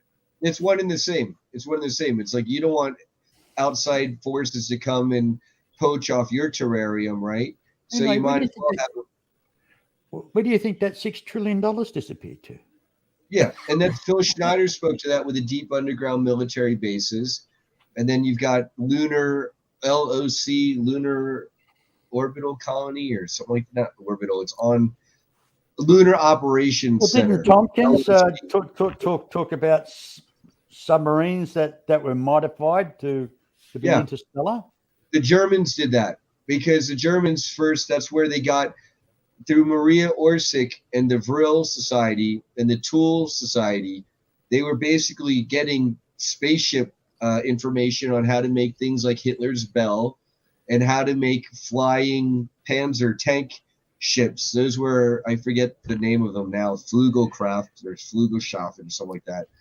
And those that was where they had the Antarctic base with New Swabia, and that's where Operation High Jump, we sent a battle carrier group down there, and basically everyone got cut in half with laser beams except for a dude in a dinghy who came back, and they hushed that up, and they threw Forrestal off of a 5,000 building. troops came back with the tails between the legs, Right. And then not only that, they had UFO formations flying over the White House, but if you knew what to look for, they were flying in Luftwaffe aerial formations over the White House right after High Jump. Yeah, And that basically was saying, they don't do any fuckery with me because we've got the technology, Because and then even, Operation Paperclip from there. Admiral Byrd even turned around and said to have technology to fly from pole to pole. Yes, and they did easily, and then some. He was holding back, so he didn't sound too crazy, and so they didn't throw him off. Oh, the building. yeah, but you wouldn't hold back to his I wouldn't hold back. I mean, I would but be it's all hush hush, isn't it? But I like to see this paperwork come out, and I'd be amazed. I'd like to be the fly on the wall when they bring this up inside their meetings. It's like with this disclosure. They're saying, okay, we'll look at it and everything goes. We will determine what is top secret and what's not top secret. So basically, are we really going to have disclosure? No, because they're going to deem it. I can't say any of the details, but I've been told that I'm gonna be given 24 to 72 hours notice. There's something really significant and mind-blowing is going to be attempted sometime before the end of the year. I heard, listen, actually, I hear you there, Jim. I heard the other day, I was listening to this person talk, and he actually, that guy that actually interviewed Rush, right? He actually said there is something big coming, just like you've just said, but he says there was a crash somewhere. He didn't say where. It was so huge they couldn't move it. So what they've done, they actually build a building around it and over it, just to hide it.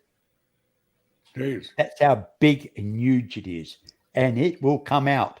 So that sounds very similar. I mean, to quote Jodie Foster's character in the movie Contact, if we're the only ones, what a waste of space. God, we already know. We not only do we know we're not the only ones, we know who they are and the craft they're flying and the different technologies they're using and some of their consciousness densities and matrices. matrices I are think what's pissing off the governments of the world is like we've got SETI, we've got all these other organisations. We've even got these marvelous telescopes up there. NASA, SETI, Hey, yeah. hey, you know why? Because they're scared. Because the aliens have the home advantage. They know where we are. We don't know where the hell exactly where No, they we are. know where they're at. They're in Not necessarily, Aldebaran. They're in not necessarily. Orion. They're in Arcturus. They're in. They're in the moon. Right. I We just said can't get that, to. We Dave. know where they're at. I know. Every Oh, yeah. single Apollo astronaut that went to the moon said they're big, they're so far beyond what we have, and they watching every move we made. And one of the reasons there wasn't anything, Apollo 18, 19, and 20 were canceled, is because I think we were told, we don't want you to come back until we're ready for you. And the other thing about disclosure, humans may not be in the control of the dissemination of of the information. Well, yeah, Glenn turned around and says, "What about multi-dimensional beings? How about that one?" Well, I look at Sasquatch as possibly one of those, and the human eye can only see certain wavelengths of light, and it's very possible that because no one can find a Sasquatch. They have evidence about them. People have heard them. They found hair fibers of them. We've never found it. We've never found a skeleton. You never find a skeleton of a bear in the jungle. I mean, but it's not just restricted to the USA. You know, what I mean, Australia's got the Yari, and it goes back to thousands of years in their history on what they call Dreamtime story. I want to speak to this. Sasquatch has been solved, guys. Sasquatch is an interdimensional being, a higher dimensional being on a higher density. So that's the interdimensional aspect. Is that why they're so big and hairy when they show up here? No, higher dimensional. No. Well, I mean, that joke. They may be able to change the color frequency of their shapeshift, their outer coating to a frequency that the human eye can't pick up. Right, and that's why people are familiar with Sasquatch will report Sasquatch running up on them invisibly, but they smell bad. They can't hide their stench. Well, actually, but that investigator turned around that does investigations about people disappearing in national forests. He actually said people be walking behind each other only a couple of feet, turn around, and they're gone. Yes. They're just vanished. That's David Paulides of 411. Yeah. So there's a couple different phenomenon that may be happening there because just disappear. Bang! It's like there's no tracks. At one of the, I think it was the MUFON symposium in Las Vegas 2 years ago. There was a gentleman there, and he had a iPad. He said, "I can show you this, but I can't share it." And it was off a classified system on a helicopter. They're up the northern states. I think it was Michigan, but I'm not. I won't swear to it. And they were I saw the video of them tracking a Sasquatch, and he's looking up. He has the same gait as the 8mm film from way back when. Yeah.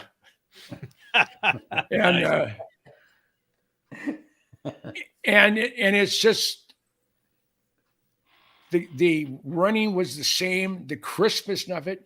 The strides were like 15 or 18 foot strides on this thing because it took 1.5 steps to go across the clearing that one of the pilots in the helicopter was familiar with, and he's talking as they're doing it, and this Sasquatch keeps looking up.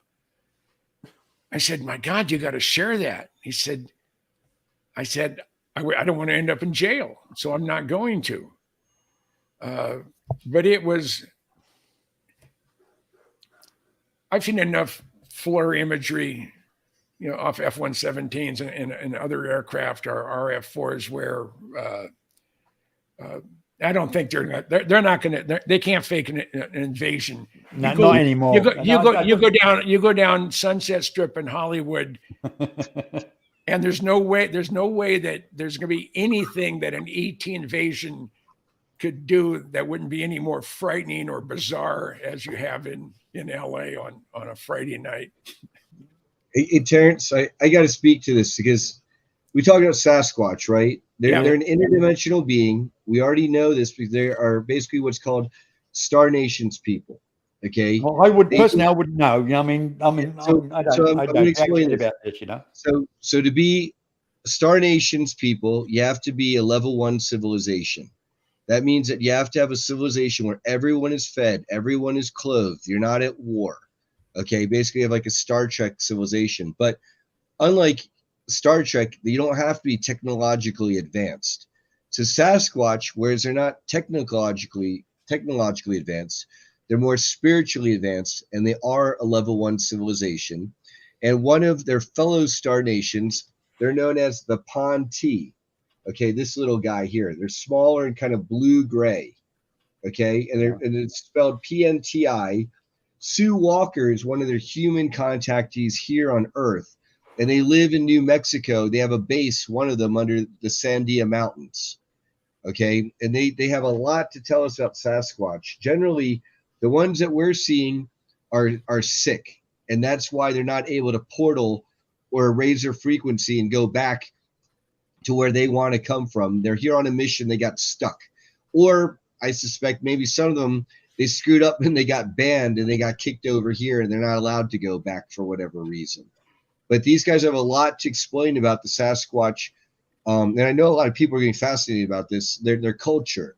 They have these things called like stomping grounds, kind of like Sasquatch Olympics, where they'll get together and it's like, you know, who can throw the biggest log the furthest, who can growl the loudest, who can stomp the loudest. And they're kind of supposed to be very family-oriented tribal events, you know. But again, don't piss off the Sasquatch, because there are people who have had huge boulders thrown their way. If they're, say, hunting in an area where Sasquatch are like trying to protect Bambi, you might have a large boulder hucked your way, and if it hits you, too bad. And then I think one last point I wanted to make was about the Sasquatch is there's a treaty a couple years ago that may have expired. So that's why we're going to be seeing more sightings of Sasquatch and UFOs and things like that. And what was the nature of this treaty, Brian? What between Sasquatch and who? No, this is all Star Nations. This is more along like the Prime Directive in Star Trek, and not screwing up humanity's development by shocking us too soon by revealing themselves. And so they're revealing themselves slowly in a way that's friendly, and they are already revealing themselves to human contactees. There's already plenty of people out there who are psychically in touch with Sasquatch. They write books about it every day. They're doing YouTube podcasts. They're out there. It's not that hard. Of course they're out there. I mean, look, the Australian Aboriginals have got the Yarri, and you got the Himalayas, the Impossible Snowman. They're all over the bloody place. These cultures going back in time are not interacting with each other, so they've all got the same stories, you know. So There's got to be there is an element of truth there. And then you've got the militaries and the deep state and groups like the Smithsonian and the Vatican going around rounding up bodies of Sasquatch that do turn up, or sometimes hunting them down, the sick ones, as in the case of the Mount Helena eruptions. Apparently, Glenn is asked us, I'm interested in your views of the human, animal, and cattle mutilation. Oh, I can speak to that too. Yeah. Okay. Let's see what we can do on this one. So basically, a lot of these grays, the reason why they look like that is either they're future versions of us, humanity, or on their own planets. Imagine American Psycho, Jason Bateman, a planet full of us like that, where we're trying to out-sex each other, out-Ferrari, out-mansion each other, and we bomb each other and blow each other up and biologically mess each other up to the point where we have to live underground to escape all the pollution and bioweapons and nuclear radiation. And they got to the point where they got huge eyes because you don't see very well underground. They had to develop their telepathy. They're nocturnal creatures. Okay, hold on a second, Brian. Hold on. I want to make sure I'm tracking this. So this is like some future us kind of model where this is debated. They screwed themselves up and destroyed their shit, and they had to go underground to survive. And that mutation is what we see now. Yes, they are no longer hardy and viable, and they harm their soul matrix and they harm their viability. And they So had what are to they re- doing here now? Why They are they had to coming re- back? Well, They all had that to was re- all that was shown in an animation. It's called Wally. Hey, but then again, my theory behind all this is that they are deep ocean dwellers, belonging to an ancient civilization of Earth. So there's Um, many groups of them. Okay, They've got the there's same many, color many- skin as a dolphin, big Yeah. eyes. Yeah. You know? I mean, who So knows? there's many groups of them. A lot of them come from Zeta Reticuli, the Zeta Reticulin grays, for example. And because they're not able to breed properly by having sex, and they have to rely on like matrix style genetic cloning, okay, and they're no longer hardy. They're trying to, thank you, Yvonne, to hybridize with us, because humans genetically, with 22 different star seed nations cloned, splicing into us over the millions of years, we're considered genetic royalty in the backup copies. Okay, and so you get the grays who are come here. They're also, not only are they not able to have sex and have procreate properly, they're not able to just eat properly. Okay, their digestive systems are now vestigial to a large point, so they're only able to absorb food through their skin membranes. Okay, so what they do with cow mutilation is they'll paralyze the cow, they will torture the cow by They making the take cow out enzymes out of the body. adrenochrome, adrenalized Yeah. blood. They will then harvest out the blood, the adrenalized blood, the adrenochrome, the genetic materials, the yummy stuff like the liver and the heart and the kidneys and whatever. Yeah, I all read this an article about this, and they specifically love human flesh. No, some of them. Well, it's- See, Actually, it's the word body was cavity. children flesh. It's the body cavity and abdominal fats that seem to have some real interesting properties. yeah. Well, so right. So some of the Yeah. factions are going to want the kids. Some are going to be happy with the cows and aren't going to go with the kids. Okay, and there's a lot of them. There's a lot of different groups out there. And this is speaking to what Jim is saying. It's like, is there ET life? It's like, hell yeah, there's ET life. And then there's like benevolent reptilians, negatively aligned reptilians, Palladians, Andromedans, Arcturians, mantis beings. Like, let's talk. Hive grays, non-hive grays, like, you know, the ones that rely on 0-point tech, magnetic technology, crystal-based technology, seventh dimensional consciousness technology. So yeah, but that's a lot of behind cattle mutilations, to answer your question. Well, hey, Interesting. well, guys, you know what? If we've been here doing it now for 2 hours, I mean, do you think it's time to call it quits for today? Yeah, my wife. thought we were- I thought we were just getting started. It wasn't hey, this come on now, warm-up show? listen, bro, come on. Well, I have to go fill up my water glass if we're going to continue. I don't. Well, listen. If you want, we can do about another half hour or so. Jay, I'm going to bow out because I don't want to hog the mic, but I would love to come back, and it's always a pleasure. Jim, I heard one of my friends, might have been Jessica, the Cryptid Huntress, might have done an interview with you. Oh yeah, we had a fun time, and then Marquise wanted to talk to me. He's a friend of. Oh, my mind just went blank. Jessica, and so she said, "I'm gonna give you a link because he starts right after my program." So put the link together. He couldn't hear me. I had the damn mute thing. I had the button turned off on my mic. That's why it wasn't working. And I was going to be on for about 2 minutes. Well, an hour later, we're still talking. And he said, "Well, you want to come? Would you come back?" I said, "Well, absolutely. Absolutely." Good. He said, "I have 3 hours." I said, "Okay, I'll see you Tuesday for 3 hours." So it's going to be fun. The longest I've ever gone nonstop was actually 2 shows, one right after another. I was with Sonny Conway at the UFO with the UFO chop shop, paranormal chop shop. That's what it is. And we were on his program for an hour, and then he said, "Well, so and so's on tonight," so we went on that, and then we went on another one, and it was about 5.5 hours. And I said, "Hey, I'm having a good time, but my voice is saying, you know what? I'm not going to do this anymore." And I was literally losing my voice. I had Are you at Plato? Your bladder's going to burst. Yeah. Yeah. That's how he died. Anyway, I'm glad that you know Jessica. She's a great friend. So I'm put in a plug for Jessica, the Cryptid Huntress, and say goodnight and thanks not only to you gentlemen, but to Yvonda and Smoking Monkey. You've been cracking me up, and Glenda and Francis Brooks. And I hope that answered your question as a farmer. And like I say, Robert and I have never had a conversation that was short, and I don't think they exist on this planet. It's not my fault.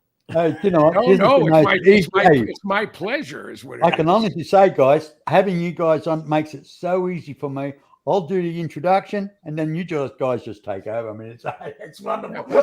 I can enjoy my own. That's the way it should be. That's the way it should be. Yeah. He was sleeping the whole time. We didn't hear him snoring because he muted himself. Anyway, guys, listen, I'm going to call it quits because I've got to take my wife out this afternoon. So Brian, it was an absolute delight because I was with you on another program here just recently. I recognize the background more than anything else. And of course, Robert, it's always a pleasure. Mr. B. Thank you, gentlemen. It's again, it's been a wonderful evening, and I thank you for the invite. And anytime, and that goes for anybody. You want me to? Jim, hey, this is your home here, mate. You're welcome anytime, buddy. Okay. I want to get another conversation going with Brian because on this last subject, because I mean his button was pushed and he was going, and it's like, wait a minute, don't stop that, keep going, bring it on. So I'm looking forward to more of that. I've got people who've survived a lot of this stuff, so it's more than a speculation now for me. I'm beyond believing, now I'm at knowing. Okay, Professor, I'll tell you now, this week you get your list of questions you want to talk about. I'm going to save it for the next Terrence Bean podcast. Right? Hey, you want the questions you want to talk about next week? I pray blessings and protection over all of us, and I will save it for next week. Hey, we'll all bring a little something to the table that we're going to bring up. Well, you too, Jim. Yep, I would love it. I mean, this is such a delightful time for me. I absolutely love the conversations. I love, kicking the can around and what's real, what's not. Especially with good friends. And I hope Doc's feeling better that he can join us next week. Yeah, prayers and blessings out to Doc. Yeah, and I'm going to Minnesota next weekend for a week. Jared Murphy and I are going to sit down and work out our business plan for excavating the largest pyramid complex in Belize. Right. And so you're not available next week, I get it. So another fortnight, well, I'll be home on Monday. Sunday. I'm going Saturday to Saturday. So I will be. Yeah, but I have decent Wi-Fi, and I always bring my Mac with me. So okay, hey, let us know if you're going to be available. Hey, did Brian run off? Did he? Yeah, we lost Brian. He just got tired of you. Yeah, he got pissed off with me. That's it. Anyway, guys, thank you very, very much, and I'll catch you later. All right, gentlemen. Thanks. And it's thank you very much. Bye bye now. Well, everybody, this is Mr. B. Remember, guys, be nice, be kind, aspire to inspire each other. If you can't be good, don't get caught. Anyway, I'll just leave you with a little something here. Oh, yeah. Now, I'm no librarian. In fact, I don't know what star sign I am. But as a famous person once said, you can fool some of the people some of the time, but you can't fool all of the people all of the time. And as another more famous person, once said, if you don't teach them to read, you can fool them whenever you like.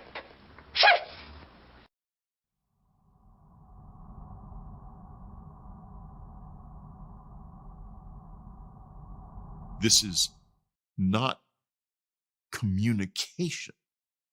It's communion.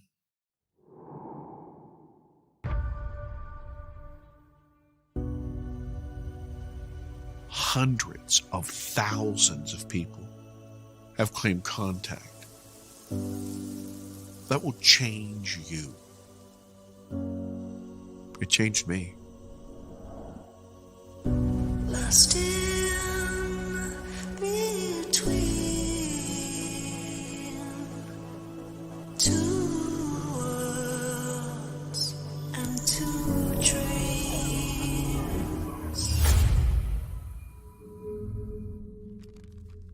This was something that I kept buried for years. Strange things would happen. I didn't want anything to do with it anymore. He came at me, and I fought for my life. Ships started to pop up in the sky. And there's this bizarre disk of light. And it was moving across the sky very fast. The experience is often very terrifying. If I felt fear, I would crawl under my covers, hoping that it would go away, whatever it was. I know that we were put in that craft. I knew I was going to go to another planet. And the being was right next to my face. He saw two shadow beings. That's when I felt like I was going to die. I had a real encounter with something. Even if I had to live with the fear, is to know the truth, is to know.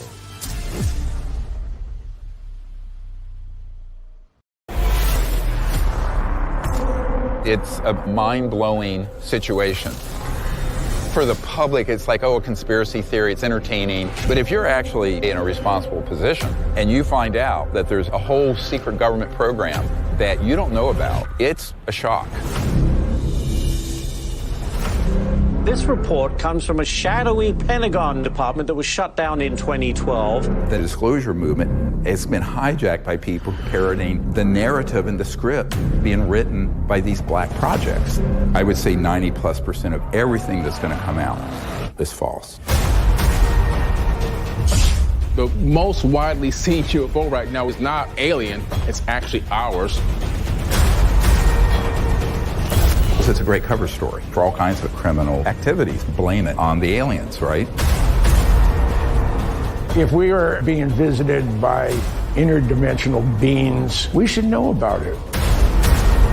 This has the big disadvantage of the truth being much more unbelievable than the fiction. It's the crash retrievals that are the Rosetta Stone for solving the UFO cover-up. The implications of this is the difference between extinction level civilization versus one that's going to take off to the stars. Oh,